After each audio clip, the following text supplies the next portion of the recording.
I'm Dr. Jeff Kingsley, and welcome to another edition of Riding in Cars with Researchers. I want to talk about statistics.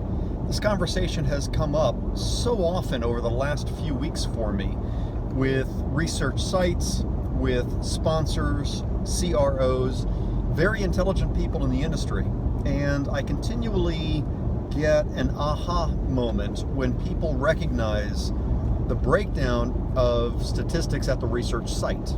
Statistics work with very large data sets. If you think about it, if you've ever done any work with statistics, or if you think about how we design research protocols for that matter, you have to have a certain number of patients in order to have enough power to be able to say A caused B. Statistics work better the larger the data set. Smaller the data set, the more inaccurate things become. Now, let's make that very simple. Flip a quarter. You can see a quarter. It's a head, it's a tail. You know that if it's a normal quarter, if I flip it enough times, it's going to be 50% heads, 50% tails. If I flip it just a few times, say 4, I can get 4 tails in a row. And that's not terribly uncommon. I've run this exercise in Excel. If you want to do it, there are simple formulas you can put into Excel for random number generation. And so you could run a series and then see how the series gives you accuracy the larger the number of rows you use, and gives you inaccuracy the shorter the number of rows that you use. Now, why does any of this matter? Well, because if you're doing a phase 3 trial and you're looking to put 3,000 patients in, it's very possible that over the course of your 3,000 patients, you have a 50% screen failure rate. It's also very possible that a very competent site doing all of the right things has a 100% screen failure ratio because they've only put in 4 patients and all 4 were screen failures. And they've done nothing wrong. That's perfectly normal, random behavior. That site had 4 patients who came in, and this patient was a little anemic, and that triggered an exclusion criteria. And that patient just got a diagnosis of a pulmonary nodule suspicious for cancer 2 weeks ago, and that person needs to be worked up. And so that patient screen failed for yet another exclusion criteria, etc. That is the reality of statistics on a small n, a small sample size. And that's normal at the site side. Now, if you're a site, the sicker your patient population is, the more this will affect you. The sicker your patient population is on a small n, a small sample size, the greater the likelihood that you've got patients who are triggering all of these various inclusion and exclusion criteria. The healthier your patient population, the more this is muted. If you're doing vaccine research with young, healthy people, even on a small sample size, you should have a very small screen failure ratio. And on a small sample size, you should still have very predictable enrollment, randomization, and revenue. The sicker your patient population, the more volatility you will have on enrollment, randomization, and revenue.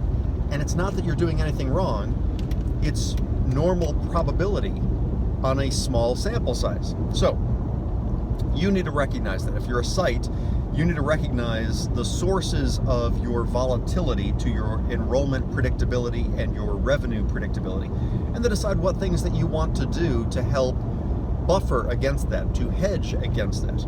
You could diversify so that you are in a larger number of medical specialties. I ran an analysis on our company last quarter, and our screen failure ratio ran from 8% to 80% across all of our trials, across all specialties. 8% screen failure ratios in certain medical specialties, certain types of trials, and 80+% screen failure ratios in others.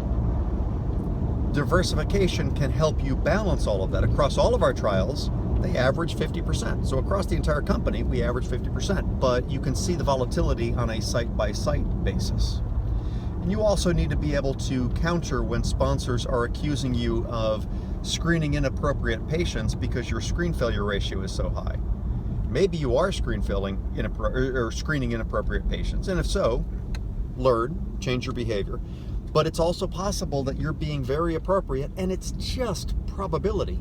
And then you're going to have to educate the CRA, the project manager, whomever, on what you've been doing and that it's completely appropriate. Now, if you're a sponsor or CRO, begin to think in terms of statistics on small sample sizes. The industry seems to jump to conclusions that are unwarranted because human beings have a hard time thinking mathematically, thinking statistically, thinking in terms of probabilities. And we can all play better in the sandbox, play better on the same team if we can begin to recognize the effect of the small sample sizes on sites. And it's getting smaller, right? 10 years ago, the average site was randomizing 9 patients per trial. Today, it's fewer than 3 on average, data that comes out of Tufts University. And so the sample sizes are getting smaller. The industry is running protocols with smaller numbers of patients, and the industry is opening up more sites per protocol to get fewer patients per site. All of that means that the sample size per site is going down. And so this effect is being magnified. Begin to think your way through it, because if you want to be a healthy research site, and if we together as an industry want to have healthy relationships, we need to begin to recognize the impact of these small sample sizes. Think about it. I would love to talk about it further. Frankly, I'm not a statistician. I think I've had one statistics course in my career, but statisticians think about the world in a different way. Their brains work in a different way, and it's healthy for all of us to begin to recognize the effect of statistics, the effect of probabilities around us. Thoughts for the day. As always, thank you for riding along with me. Follow us on social media, Instagram, Facebook, LinkedIn, YouTube, etc. And meet up with me at some various conferences. I enjoy the conversations. This is how we accelerate evolution. This is how we revolutionize research. Take care.